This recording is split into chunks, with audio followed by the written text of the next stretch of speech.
All right, everyone. Welcome back to our next session. Now, I have with me Mr. Jonathan O, the CEO of Supplycart. Right, Supplycart is also one of our good friend and also our winner from our previous physical-based conference down here that we organized in JB. And today, Jonathan is going to give a keynote to share with us how do you cut your business spends and giving us some of insights to manage burn so that all the businesses, e-commerce or F&B, SMEs that is attending today will be able to survive through this period of time. Jonathan, say hi to everyone. Hi, everyone. Thanks, Feng, for having me back. It's been great to be able to share our insights and great to be able to share with everybody through these times. And I guess we are journeying together. So looking forward to share my personal perspective and some of the things that Supplycart is doing through these times. Why not give us a quick introduction of Supplycart for the benefit of all our audience sitting in front of the screen? What exactly is Supplycart and what do you guys do? Sure. So Supplycart is a cloud-based procurement solution. We help businesses simplify their source, procure, and pay, and giving them an integrated marketplace as well to be able to digitalize their purchases, as well as giving them more businesses from all over Malaysia, our corporate clients. Yeah. So basically, you, from what I know, is that you help corporate customers manage their procurement flow to make it easier for them to actually order stuff from their suppliers, and you basically work with also a very big pool of merchants that's on your platform right now. Exactly. How many merchants you have right now in total on the merchant side? So from a merchant perspective, we are about 1,000 merchants. And we work with a lot of SMEs as well. So not just large multinationals, but a big pool of our clients are also SMEs. So what are the kind of products are there? What kind of merchants are there already in on this Supplycart? Okay. So well, basically the 1,000 merchants that we have cover a range of about 23 products and services categories. We have now more than 20,000 products and services listed on our platform. And basically, we're not limited to, it can be anything in terms of what businesses want and what merchants wants to list, as long as there's a demand or there's a need in terms of these products and services. SMEs can locate them and merchants now can give those products and services to these clients. So like, I mean, before these MCO and this COVID-19, I believe this digital transformation is already kind of like a thing slowly going big in Malaysia, and a lot of people are talking about digitizing their whole business processes, and that's kind of like the reason why you guys are born, right? What kind of trends do you see happening after this COVID-19 and this MCO hits in terms of trends of purchase? Corporates, are they really slowing down a lot? Can you share with us a little bit of insights on that part? Yep, sure. You're right. I think pre-COVID, definitely there are a number of companies moving towards digital transformation and digitalizing their business processes. And I think when MCO hit and the reality suddenly became that a lot of companies were not equipped to move in the digital space, especially merchants as well. No doubt the e-commerce space for B2C has been around for a while. But when the COVID hit and the MCO happened, a lot of businesses were not digitalized. And it was very clear that the importance of having this channel now during this time to do business is so important. And I believe that Supplycart, as we have been advocating this for a while now, and this is exactly what we have set out to do on mission, we believe that now the time is right in terms of linking both merchants as well as now corporates as well themselves are ready to move to using these digital channels. Now, we do foresee a challenging time during this moment as a lot of companies now are very prudent and looking in terms of what they're spending, what they're buying. We see that consistently across a lot of our clients already, that moving forward post COVID, they would be much more looking into, cost saving, cost cutting, how do they spend properly. But nevertheless, I believe there's still opportunities for companies and merchants as well to be able to gain more business and reach out to this. Yeah. So what kind of products that people buy the most? Corporates buy the most on the supply cart. Right. So as mentioned earlier, we cover a lot of categories of products and services. I think where Supplycart's strength is, we cover areas of, we call it indirect procurement or indirect materials.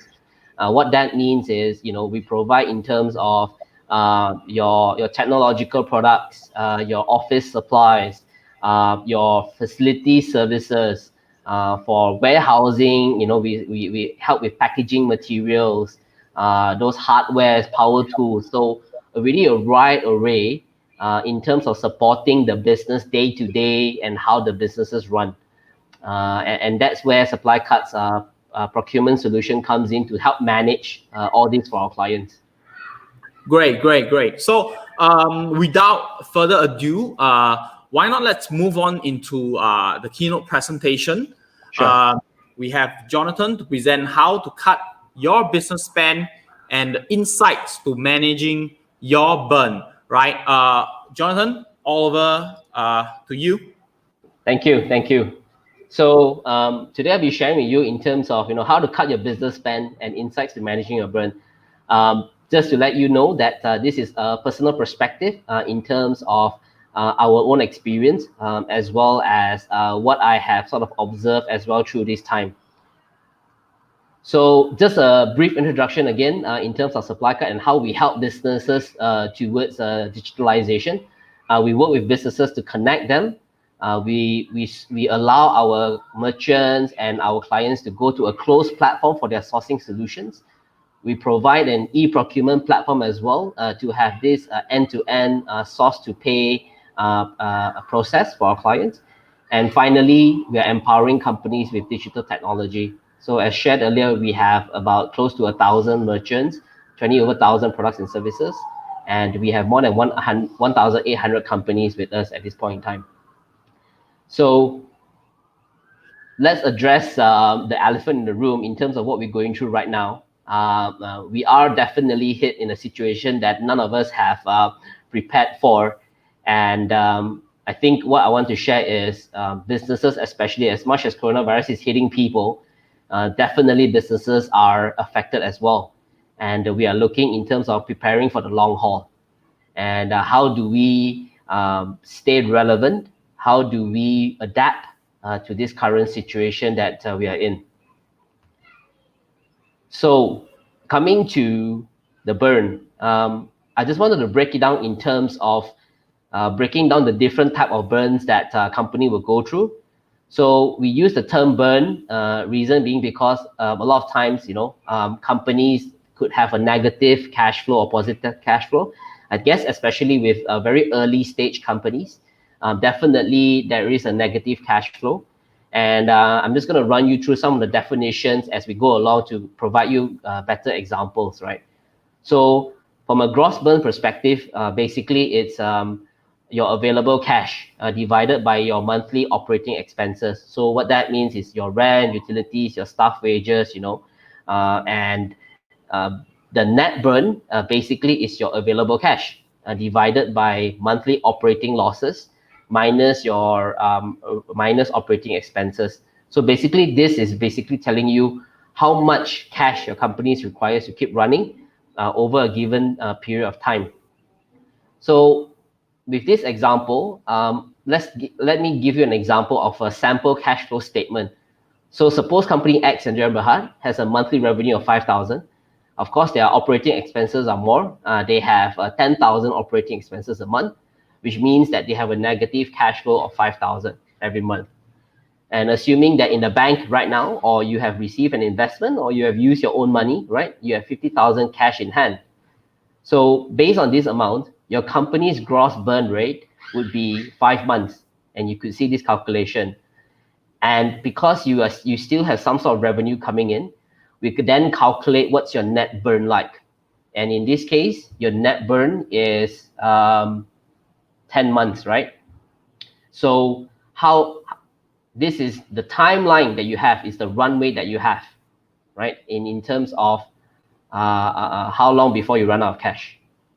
So with this concept laid out, I'll be sharing you in terms of what are some of the things happening in the industries, and what is the burn rate like, and what's the cash buffer like for certain companies. So the next slide I wanted to show you is basically a cash buffer days breakdown. And I think this was really relevant in terms of looking at how much cash does a certain business and in the industry, and they will have to sort of roll and use that money and before that cash runs out. So I'm quoting from JP Morgan. This was a study that they did in a survey of a couple businesses in the States. But I believe that this is quite relevant as well. If you guys are tuned in, you could relate to your own industries.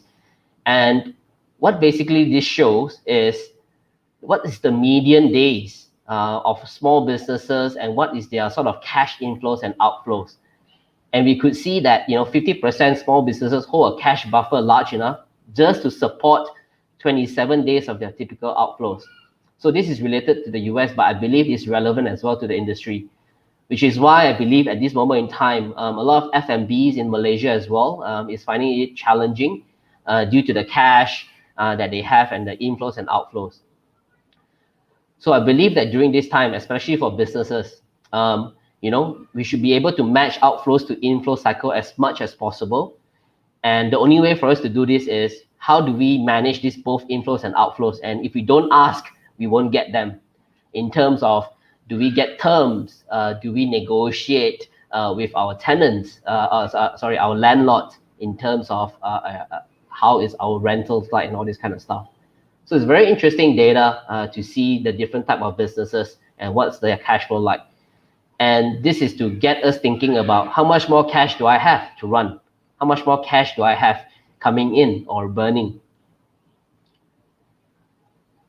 So some couple of insights I'll be running through with you would be in terms of how to manage your business spend and managing your burn effectively. And the 5 areas that I'll be looking towards to discuss with you, is sharing with you as well, is going through a scenario planning and modeling, which means what are we doing right now in terms of planning our budgeting, our projections, how are we doing it? I will be sharing as well in terms of looking at restructuring and reorganizing the company if there's a need to. What are some of the sales and marketing and partnerships opportunities there to be able to help us manage our business spend? Couple of sharing in terms of fundraising. What is the scene right now? What's the sentiment of investors? And finally, I'll be going through some administrative and general costs that you could look into to be able to then manage your spend more effectively. So diving right in, here is basically a model that I would like to share with you in terms of, as you remember the example earlier, how much runway you have left. And upon getting that runway, whether is it less than 12 months, 12 to 24 months, or more than 24 months, here are some of the things that I believe that you could look into in terms of managing it throughout this period.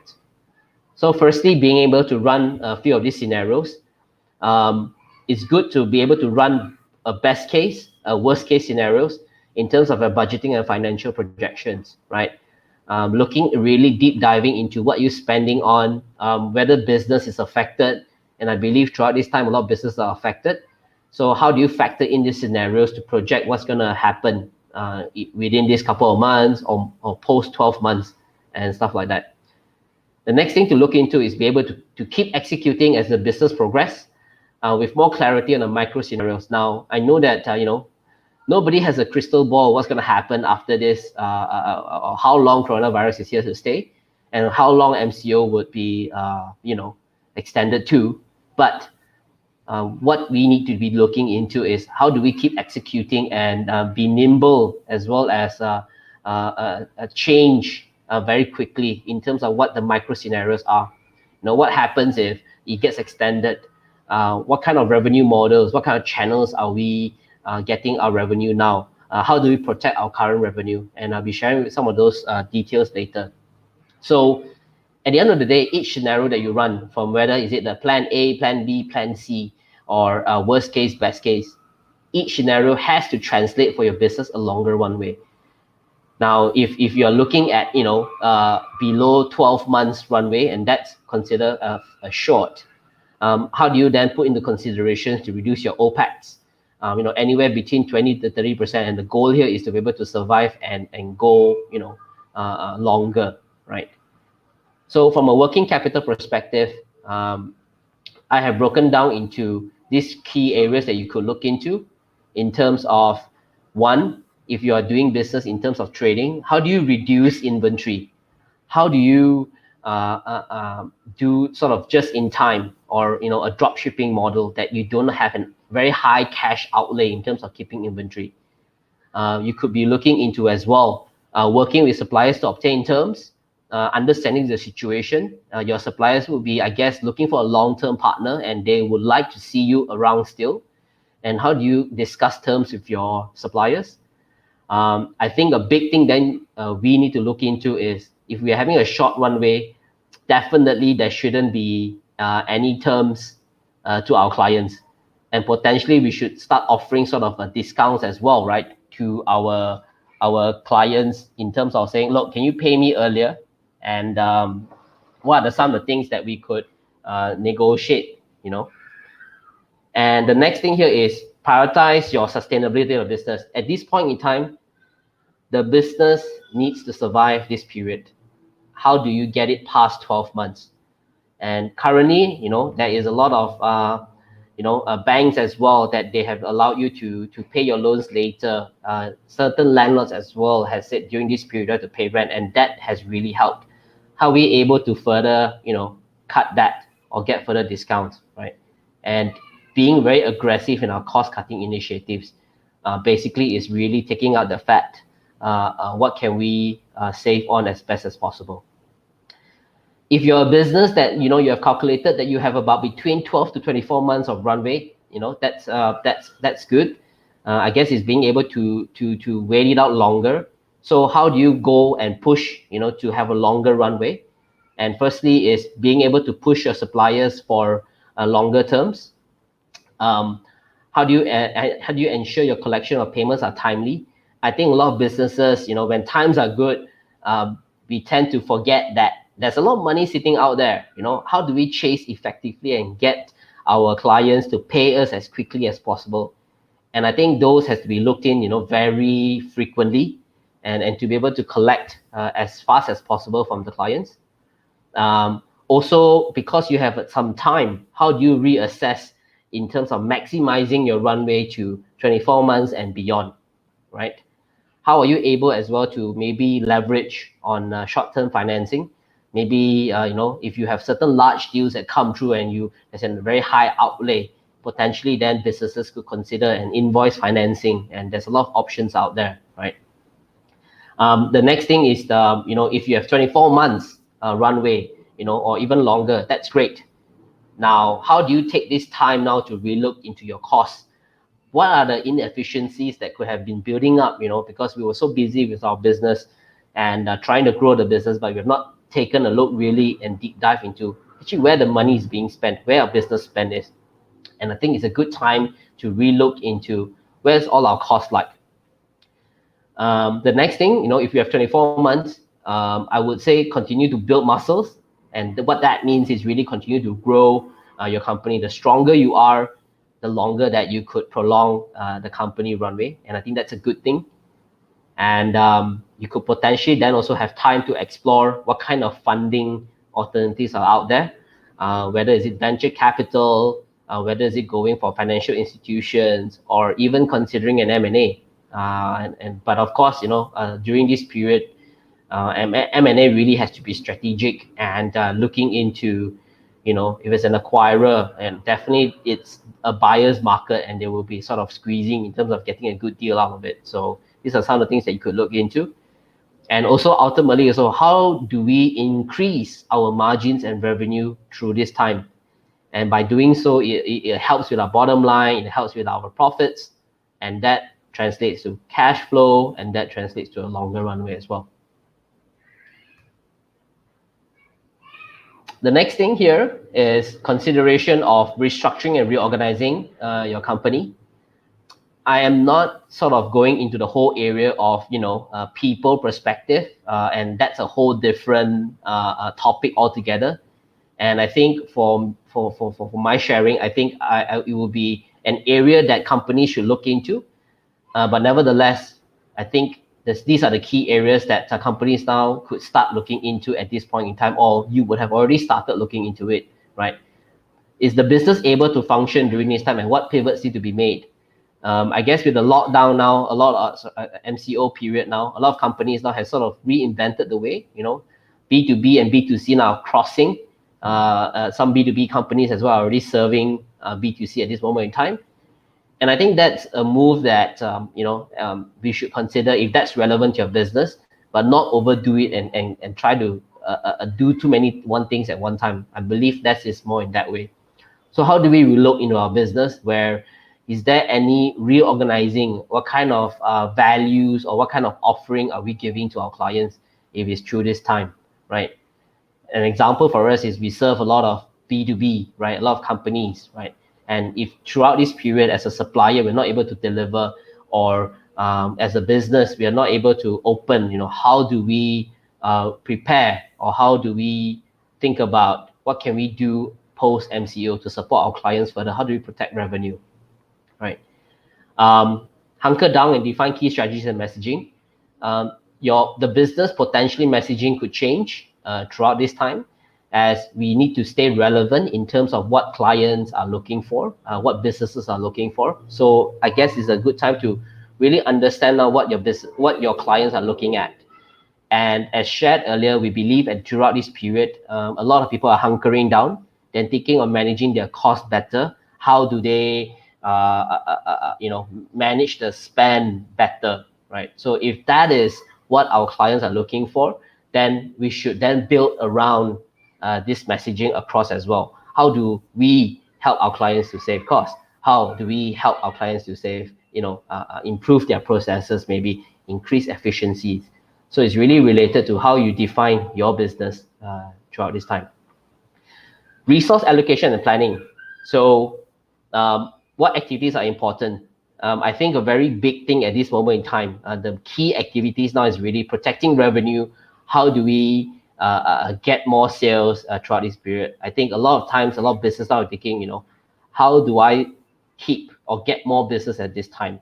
And whether is there certain roles that need to change? So I guess here also is really into looking at the activities of your company right now. Which areas activities have sort of decreased, which areas that could further you double down on these activities. For example, whether a lot of times our salespeople can't go out, right? And the doubling down on activities in terms of reducing activities to meet clients outside, traveling, going out, go here, go there. But now, how do you use online tools or set up digital channels to be able to reach out and do this kind of stuff with your clients? So it's about, allocating your resources in the right place that will produce the results, and always track those with data. How are the conversions like? What was the engagements like? And from there, you double down, you triple down, at a cheap cost, right? Not overspend it. So bear in mind, during your restructuring and reorganizing, you are looking at survival mode. Do what it takes to keep the business going. Do what it takes. And I've seen SMEs now, and really going to survival mode, right? And it's tough times, and I could really, really relate to each of you. And we need to do what we need to do for our business, right? And at the end of the day is how do this business survive? How do we keep going? Don't give up. How do we persevere on? How do we stay relevant as well? So the last thing is really protect revenue based on the micro environment. So the environment is changing. We don't know exactly what's going to happen. A lot of people are just, let's see what works and what doesn't work. But I think a very important thing to first look into when you're looking at restructuring and reorganizing is having a whole holistic picture of your business, and how do I protect my current revenue first from further dropping, right? Some companies have already looked at 50% drop in March, and we hear that in the market as well, that potentially in the month of April as well it could be 100%, right? And it will take a while to go back. how do we protect our current revenue of our current business right now? And I hope that's something that we all are looking into. I wanted to share with you in terms of what I found interesting, and this was a report done by Barclays, and basically they believe in pre-coronavirus and also post, and businesses, each of our businesses will fall into these different categories that everybody sees a drop in during this time of COVID, but what happens post? And there are companies that will gain, right? They will gain a lot of shares, and some companies will just recover, right? Going back to where they were. And T+1, T+2 could be in a range of 1 month, 2 months, 3 months, 4 months, and so on. And of course, then there are companies which are impaired, which means then there's only partial recovery, but a permanent impairment that where the business was from before, it won't be there already. And if you could see here, Barclays sort of provided in terms of their insights, in terms of who is gaining right now through this period, as well as some of the impaired industries, and I guess for travel and all this is really tough at this moment in time. So where do our businesses fall in this, and how do we prepare as well for these different stages? Are we gaining? Are we going to recover? Are we going to be impaired? Right? And this will form part of our restructuring and reorganizing activities. From a sales and marketing and partnership perspective, well, I guess it's really now tightening the belt, right? Businesses now are looking at, spending prudently. I wouldn't use the term of totally cutting, and you would know best in terms of where your business is at. And, if runway is short, then potentially, the reduction percentage could be very much higher, right? That you might reduce all these promotional activities, seeding, PR, and all these kind of marketing activities to a very minimal, and see, what's the shift like, right? So predominantly, marketing spend is always an area that we should definitely look into in managing our burn. And if we are able to keep that at a minimal and test with low amounts and see what works, and slowly increase based on what ROIs we get. So reusing those ROIs into marketing spend could be an area that you could look into as well, right? We definitely see a shift from to insight and digital sales model. As my example earlier now, I believe a lot of salespeople, especially you guys, right? That if your business requires you to see clients, do demos, do a lot of stuff. I think there's a shift now happening, and I think this MCO period has taught us that there's different tools that we could and models that we could look into, and how do we change that? And definitely that would reduce costs as well, right? Imagine now that instead of being able to see 3 clients a day, if you were supposed to go outside, you could double that by using digital tools like this webinar that we're having right now, or using different tools that you've seen out there, right? So definitely there's a shift. How do you use different channels to prioritize your digital roadmap? So shift to lower cost coverage and channels where possible. So what that means is you would have already seen where your most cost effective channels is, and if those are your best performing channels, then keep to those lower cost channels and not spend too much on those high cost channels. No doubt that they do give you some returns, but this is a time now to really be able to lower your costs. The next thing I think that businesses could look into is, the speed of execution is also part of managing your burn, right? And how you effectively go through these times. Building a mission critical team, and what that means here is really, as the macro environment is changing right now, we must be able to be very quickly adapt. How do we quickly execute? And as business owners or as entrepreneurs, if we are able to identify these quick execution teams, then that translates to higher sales, better conversions, and all this kind of stuff. So if you haven't looked into, do you have this team, that is very nimble, that they could execute very quickly and test different revenue channels, test different cost strategies, I think it's a good time to look into these teams, right? It's also a good time to look into partnerships. I think throughout this period now, the good thing that has come out of it is it's so great to be able to see everybody coming together to work together, to be able to go through this together. It's not a journey that individually that you're going through, but we're going through it together. So we have seen that a lot of partnerships now will be more important more than ever. There is possibility as well. How would you share that marketing cost, right? By forming a partnership with synergistic companies, right? We are going to B2B. How do we could be seeing the same stakeholders. Now, how do we provide a holistic solution to this? How do we lead gen for each other? And I think that's a good time as well, for us to manage the burn. So imagine now typically 5 companies now to reach out to that same stakeholder. Everybody is spending, right? And of course, the winner is, of course, whatever digital platforms that you're spending your ads on. Why not come together and see how we could share that, divide by 5, right? So that means now you're only paying 1/5 for that same stakeholder for you to reach out to. And I think that's a perfect way to sort of look into in this time right now. Who can you partner with? Is it partnering with Supplycart? Is it partnering with your suppliers maybe as well, right? And that cost could be shared. Coming to the interesting part, we're looking at in terms of funding. So if you don't need funding at this moment in time, great. If you're looking to fundraise, now, I think at this moment in time, it's a challenging time, in my personal opinion. I believe that it would take a while for venture capital or any funding to happen from a sort of a venture capital side, especially startups, right? Tech companies. We believe that prolonging your runway and looking through up till 2021 will be the period that funding could restart again. Of course, nobody has a crystal ball throughout this period. Investors as well, they read the news, and it doesn't have that media. Of course, all these news is happening. Whether it's in US, in Europe, in Asia. So I believe there are investors still that are looking out for deals, but I believe that they'll be taking their time, right?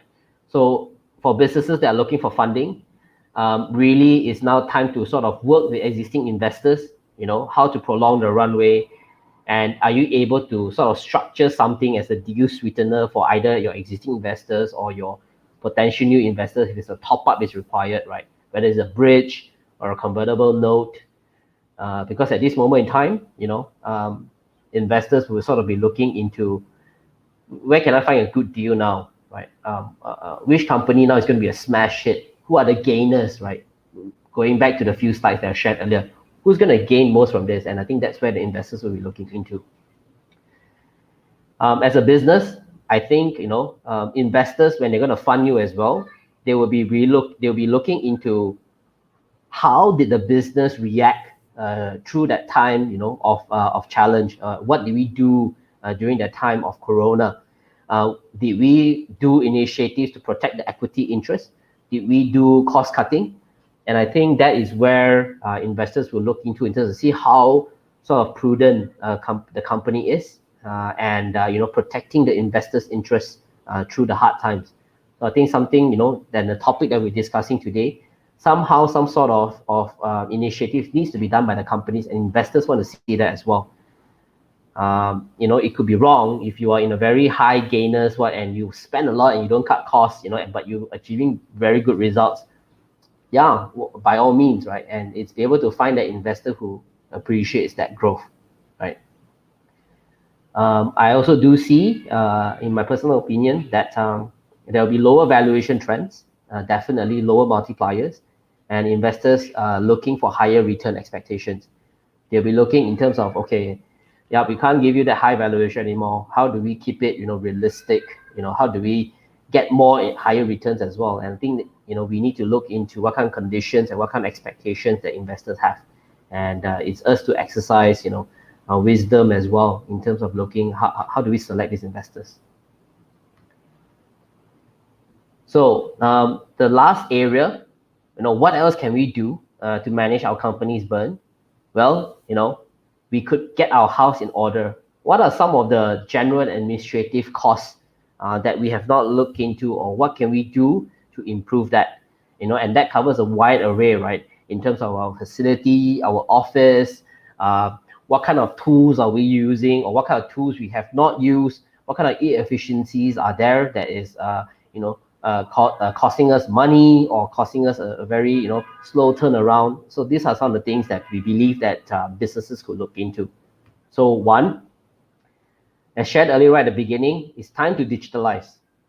I believe at this MCO period now, businesses now, in terms of communication, working from home, right? The tools that we have not been exposed to now has suddenly popped up, and that we need to use these tools now for the business to continue. It's very important now to continue this business to then identify what tools are there. It's not just about having a website anymore, right? It's about how we're using the different digital channels to work to our business advantage. Can I list my business somewhere now, right? And I think those that were already listed, great. They were seeing, some traction happening throughout this period, and moving on, they've already set up. How do we further improve? And if we are a business that we have not, I think that is now really a time to really start looking into how do we digitalize? How do we expose our business to more channels? And these channels then potentially will give us new revenue streams. And I can't stress the importance now in terms of, from a cost effectiveness perspective, improving your cost. A lot of these tools to digitalize or service digitalize, it's fairly cheap as well.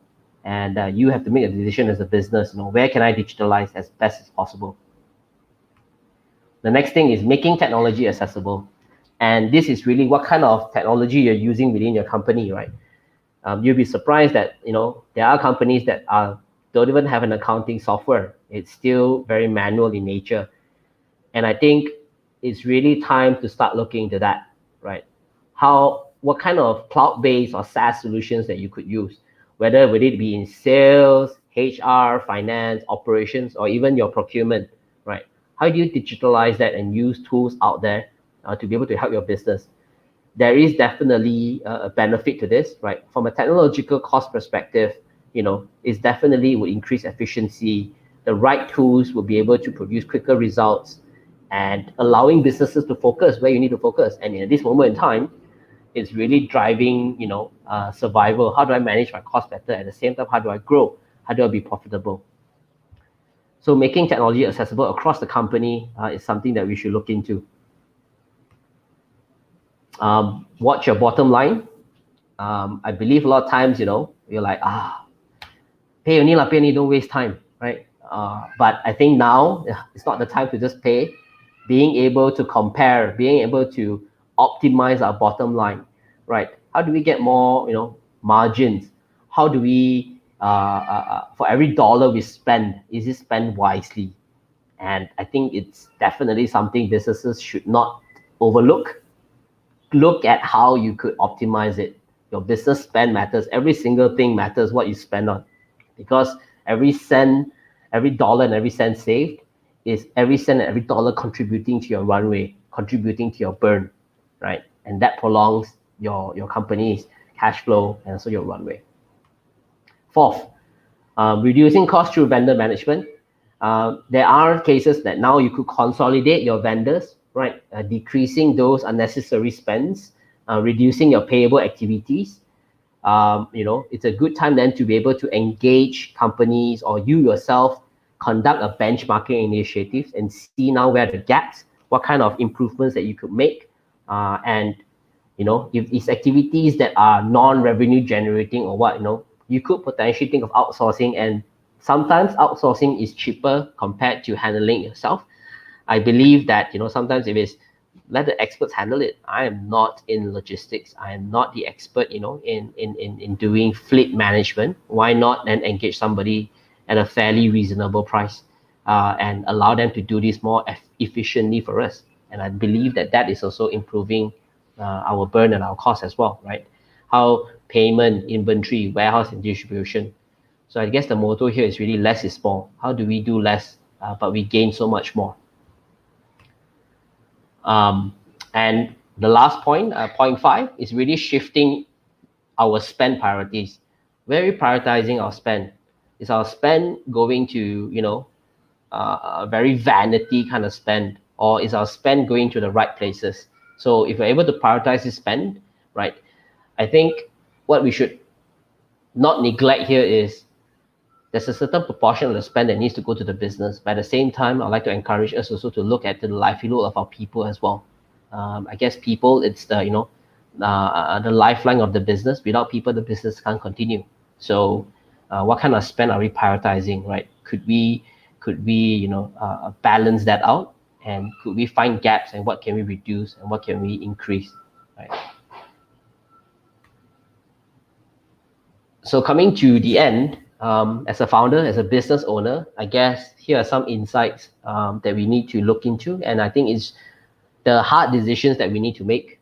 Some things to really consider here is, creating the runway for ourselves. Have we taken the necessary steps to protect our business? And I think it's a responsibility of founders. There's nobody else to take that responsibility. We have to take responsibility of our business, right? And sometimes we have to bring that axe, right? And the axe is to chop, right? To cut something, and it's our responsibility to hold that axe to look at areas that we could cost cut. The next thing is, build a business continuity plan, BCP, if you need to. There's a lot of resources out there. If you need, I could share with you some as well. Just reach out to me. You'll be running the different scenarios. Who are the people involved in this? What kind of case studies that we could do or demonstrate, that our business is protected, right? And I've heard companies now looking into this, but don't overcomplicate it, right? Don't come up with a whole 50-page BCP plan, right? Do what is necessary for your business to continue, right? And I believe that the hard decisions we will need to make as founders, and I think I would encourage everybody to be able to be transparent and open. I know it's tough sometimes to be able to let go of guard or tell the hard truth to our teams or people around us. But I think it's necessary to be able to do so, right?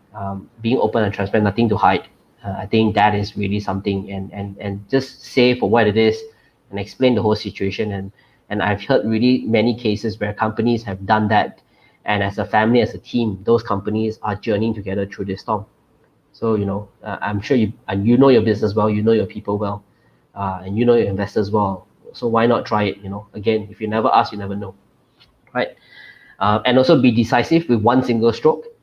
And what I mean by that is, more than ever now, as much as we are trying things and we're trying to try things out, it's good to just make a decision and just one time go with it. And this is the plan. I guess it builds up a lot of uncertainty as well, and stress, right?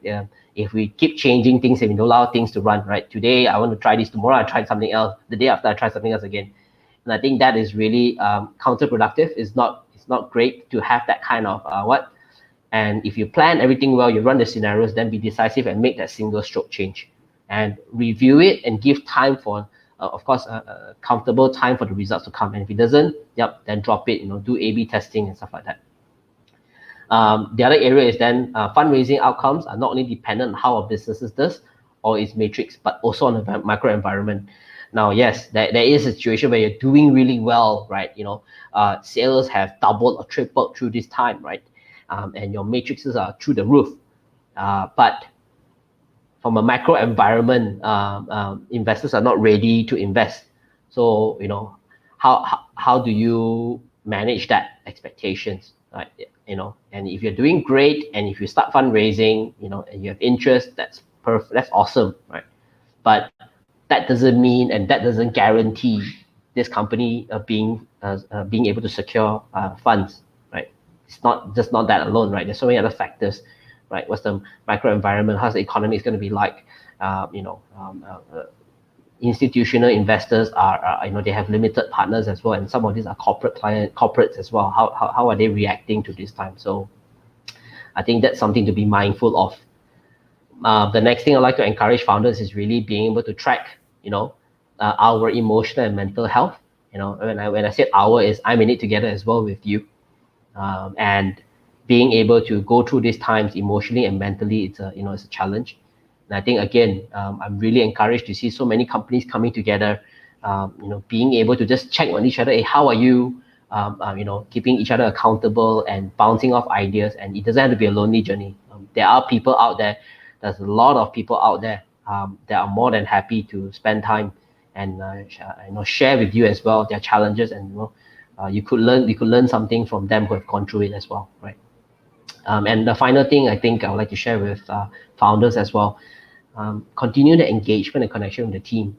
I find it challenging as well working from home. We don't physically see our teams, right? And being able to engage with them, connect with them, checking on them one-on-one, being able to motivate them, just be that, just finding out how they are, and I think that goes a long way in keeping our teams in good emotional and mental health as well, as much as it's for us, right? And I guess setting expectations right and keeping checks on each other, right? So with that, I sort of come to an end in terms of my sharing. I have sort of created a survey, and I would really love to hear from everyone, in terms of how is your businesses impacted, through this time. And if you could just help me with a short survey with this link, it'd be great. And also, finally, the last plug for Supplycart here is really, we would like to work alongside with businesses like yourself. How do we help you through these times? We are more than happy to share, in terms of how we could, improve your cost, what's your bottom line, how we could help you with some price benchmarking, how we could list your business as well, expose you to different channels. And we believe that hopefully this would sort of help with the runway and help with the burn. So with that, thank you very much, everyone, for joining me and listening in. We hope that you stay safe, stay protected during this MCO period. So back to you, Feng. All right. Thank you very much, Jonathan. It's a very, very detailed, I would say, so much sharing and information that I'm also absorbing a lot at this point of time, and suddenly realize, like, probably also at the category 1, that's within 6 months and less than 12 months. But I think a lot of people, a lot of businesses out there are facing similar situations. I think the bigger you are, actually, it seems like the shorter runway you have right now, right? Yeah. And I think a lot of these suggestions inside down here are actually very, very actionable. So thank you very much for sharing, Jonathan. My pleasure. And so for all of our audience sitting in front, remember, if you are getting value from this session, type yes in the comment section so that we all can see it. And for all of you who actually have questions that you want Jonathan to dive in a little bit deeper, you have something more that you wanted to ask, remember to also type it down in the comment area, because Jonathan and his team is going to be still around with us for the next 10, 15, or maybe 20 minutes to answer some of your questions here. So remember to type it out. We'll select the questions and we'll be answering it. So Jonathan, we are about time, and thank you very much for your sharing. Thank you very much for the offer. Stay safe, stay healthy. Send my regards to your team, and thank you very much for joining us and in this session. We'll see you. Thank you. Thank you, Fang.